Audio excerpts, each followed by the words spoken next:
काय व्हायचं, कधी कधी शेरड्याच्या लेंड्या पण यायचे त्याच्यामध्ये खाता खाता रात्रीचं. मंडळी नमस्कार, मी तुमचा मित्र विकास दरेकर. आणि हे बा आता आलेली आपली संक्रांतवर का जवळ, आणि संक्रांत आली हे बघा. असं मस्तपैकी ना हरभरा आता पहिलं आपण असं होळा म्हणतात त्याला. होळा तुमच्याकडे काय म्हणतात काय माहीत नाही मला, याला होळा भाजायचं म्हणतो आपण. असा बघा असं मस्तपैकी आपण भाजून घेणार आणि सुंदर असं नाही का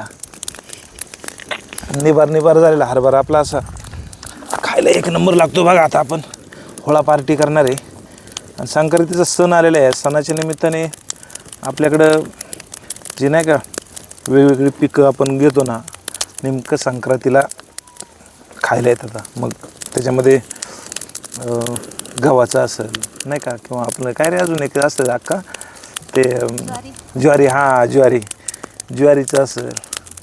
हां अक्का इज बॅक. तर या मंडळी तुम्ही पण होळा खायला मस्तपैकी. तुम्हाला पण होळा चारतो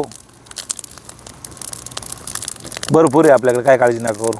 हां तुम्ही पण बाजा होळा जर तुमच्याकडे असेल तर मला बोलवा, मी पण येतो खायला. चालतंय मेरको. आणि पहिले बघा असं आहे ना, त्याला हे असायचं जे लई जर ना पहिले कसं असायचं माहिती आहे का, पहिले आहे ना माल आहे ना दुसऱ्याच्या वावरातून आणायचो, त्याच्यामुळे ते आनंद वेगळा होता. आणि असे मोठे कडप असायची.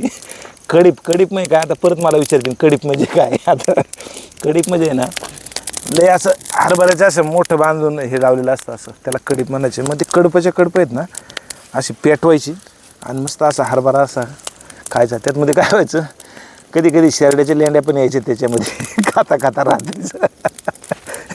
बऱ्याच जणांसंग झालेलं आहे. आता काय आता शेरड्या राहिल्या नाही आणि तसलं आता होळा बाजायचं राहिलं नाही. चला मंडळी, तुम्ही पण असा होळा घ्या बाजून एकदा आणि एन्जॉय करा. Ramkrishna Hari, bye bye.